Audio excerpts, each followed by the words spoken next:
따끈따끈한 신간을 소개하는 코너 아트북입니다. 오늘은 주목할 만한 잡지를 소개할게요. 잡지란 신문도 아니고 책도 아니고 그 사이에서 정기적으로 내는 출판물을 의미해요. 잡지는 서양의 매거진을 번역한 단어인데요. 이 단어는 1731년 영국의 젠틀맨스 매거진이라는 출판물에서 비롯됐어요. 탄약고, 창고 또는 저장소라는 뜻으로 쓰인 단어였죠. 즉, 잡지란 창고와 같이 여러 가지 내용을 다양하게 담았다는 의미입니다.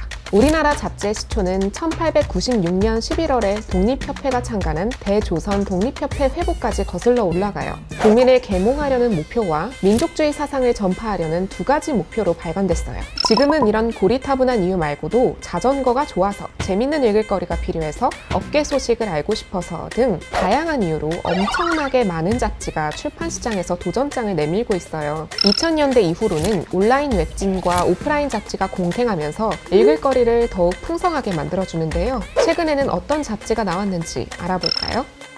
논문은 어렵지만 인문 지식은 얻고 싶어. 학문의 최전선이라는 논문. 읽어보곤 싶지만 내가 연구자도 아닌데 양도 많고 부담이 되죠. 민음사의 인문 잡지 한 편은 특정 주제를 다양한 학문의 시선으로 만나볼 수 있어요. 동물이 주제라면 인류학과 사회학, 조류학의 관점에서 동물을 성찰하는 거죠. 이제까지 세대, 인플루언서, 환상이란 주제를 다뤘고요. 이번 4호 주제는 동물입니다. 전일영 인류학자는 나만 없어 고양이라는 유행어에서 반려문화에 대한 소비주의적 욕망을 발견해요. 반려동물 천만시대는 급성장한 동물 반려산업과도 깊은 연관이 있어요. TV와 SNS에서는 반려동물의 사진과 동영상, 수의학적 정보가 쏟아지죠. 사람들은 동물을 키우는 모습을 다른 사람에게 내보이고 평가를 받게 되기도 합니다. 그리고 이 광경은 반려동물이 없는 사람들에게 다시금 나도 반려동물이 있으면 좋겠다는 마음을 불러일으켜요. 한편 이상훈 화가는 어깨거리 극락조를 그리기 위한 방법을 풀어놨어요. 이 새는 특정 각도에서 합성한 것처럼 강렬한 색을 내뿜는데요. 어깨거리 극락조의 검은색을 화폭에 옮기려면 특정한 검은색이 필요해요.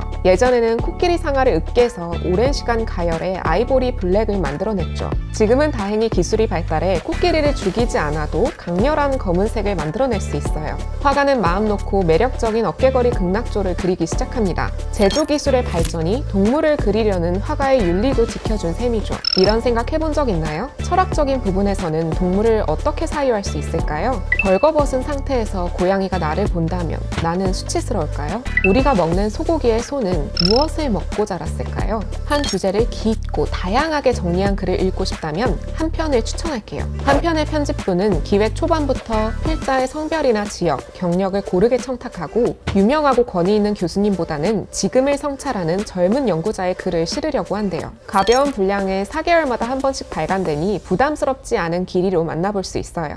매호 같은 주제로 공개 세미나도 열리니까 나만의 관점으로 인문학을 사유할 기회가 될 거예요. 인생의 목적은 무엇일까요? 인생의 목표는, 인생의 진리는 있는 걸까요? 예술은 목적이 없나요? 결혼을 하고 아이를 낳는 이유는 뭘까요? 이런 질문은 모두 철학과 연관이 있습니다. 심지어 철학과 나와서 뭐 하냐는 농담도 철학이에요. 철학과 하기가 얼마나 우리 삶에 가치 있는지 묻는 질문이잖아요. 가치를 따지는 건 철학의 영역이거든요. 이 질문에 흥미를 느꼈다면 뉴 필로소퍼를 추천합니다. 뉴 필로소퍼는 철학을 쉽게 풀어 설명하는 생활철학 잡지예요. 철학 잡지라는 말에 벌써 하품이 나온다고요? 조금만 더 들어보세요. 뉴 필로소퍼는 소통, 시간, 놀이, 부동산 등 다양한 주제로 영미권의 철학을 소개해왔어요. 이번 13호는 부조리한 삶 속에서 목표를 갖는다는 것에 관해 고민하죠. 대표적인 예로 시시포스 신화가 있어요.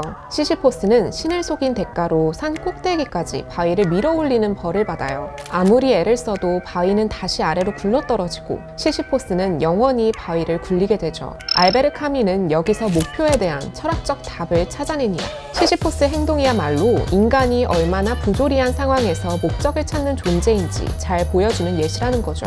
높은 곳을 향한 투쟁 그 자체로 인간의 마음을 충분히 채울 수 있다. 우리는 행복한 시시포스를 상상해야 한다. 장폴 사르트르 역시 인생의 의미는 없지만 우리가 스스로 선택한 의미로 인생을 채울 수는 있다고 말했어요. 인생의 의미보다 인생 속에서 의미를 발견하는 데 집중하다 보면 행복은 멀리 있지 않아요. 연구 결과에 의하면 삶의 목표가 있다고 느끼는 것과 만성질환이 적은 것에는 서로 관계가 있대요. 삶의 목표가 있다고 대답한 사람들은 친구들과 어울리고 자원봉사활동을 하는데 시간을 쏟았죠. 어떠신가요? 아직 철학이 실생활과 동떨어져 있다고 생각하시나요? 한 가지 반가운 소식은 뉴 필로소퍼 필진 중에 철학 교수는 없다는 사실이에요. 생활 철학을 이야기하면서 너무 어려운 이론을 소개하면 생활과 동떨어지게 될 테니까요. 이 잡지로 오늘부터 나도 생활 속 철학자가 되어볼 수 있을 거예요. 문예지는 고리타분하다? 졸립고 어려운 잡지다? 많은 분들이 이렇게 생각하실 거예요. 이 고정관념을 벗어나기 위해 문예지에서도 새로운 시도를 해왔는데요. 문학 3도 그 중 하나예요. 문학 3은 종이 잡지에서 그치지 않고 독자 참여 자리인 문학목과 글이 연재되는 온라인 사이트를 함께 만들었어요. 오프라인 온라인 독자가 만나 3이 되기도 하고 삶과 문학이 만나는 자리라 삶이 되기도 해서 문학 3이라는 이름을 붙였대요. 1년에 3번 발행되는 이 잡지에는 특이하게 좌담 형식의 독자 리뷰가 들어있는데요. 같은 시를 보며 서로 다른 의견을 나누는 과정이 나옵니다. 문학작품을 읽는 방식이 정해져 있는 게 아니라 누구든 자신의 삶에서 출발해 문학작품을 읽을 수 있다는 점을 보여줘요. 독자 편집회의에 참여하면 앞으로의 잡지 방향성도 같이 정할 수 있다고 하니 문학을 더욱 가까이 할 수 있겠네요. 이번 2021년 1호는 나의 위치, 우리의 장소라는 주제로 이야기를 나눕니다. 개인적으로 문예지에서 문학만 다루지 않고 다양한 시선과 관점을 실은 게 좋았는데요. 삶과 문학을 더 가까이 하려는 시도겠죠. 종로 3가 타자, 타자 종로 3가의 남수정 저자는 퀴어와 낙원상가 상인, 홈리스 사람들이 종로 3가 공간을 점유해온 과정을 풀어놓고요. 송유진 여성학 연구자는 여대라는 공간과 거기서 이루어지는 페미니즘 정치학을 살펴봅니다. 앞의 사회학적 내용과 다르게 뒤편에는 10편의 시와 6편의 소설, 그림과 사진 등이 실려 있어요. 문학 3은 2021년 1호를 끝으로 잠시 쉬어가는 시간을 갖는다고 해요. 잡지는 쉬어도 온라인 연재는 계속된다고 하니 관심이 생기셨다면 웹사이트에 들어가 보시는 것도 좋겠네요. 이제까지 인문이나 문학, 철학을 다룬 잡지를 소개해드렸는데요. 더 많은 잡지에 관심이 생기셨다면 딱 맞는 공간이 있어요. 합정역 근처에 있는 종이잡지 클럽은 종이로 된 잡지를 읽고 이야기할 수 있는 공간이에요. 운영자들이 일일이 고른 전 세계의 잡지가 모여 있어서 멤버십을 결제하거나 1일 이용료를 내면 무제한으로 잡지를 볼 수 있어요. 한 달에 한 번 이달의 종이잡지를 받아보고 회원들끼리 교류하는 온라인 회원도 모집한대요. 인스타그램에 해시태그 종이잡지 클럽을 검색해보세요. 오늘 소개한 책은 어떠셨나요? 세상은 넓고 잡지는 많으니 여러분에게 꼭 맞는 잡지를 찾길 바랄게요. 안녕!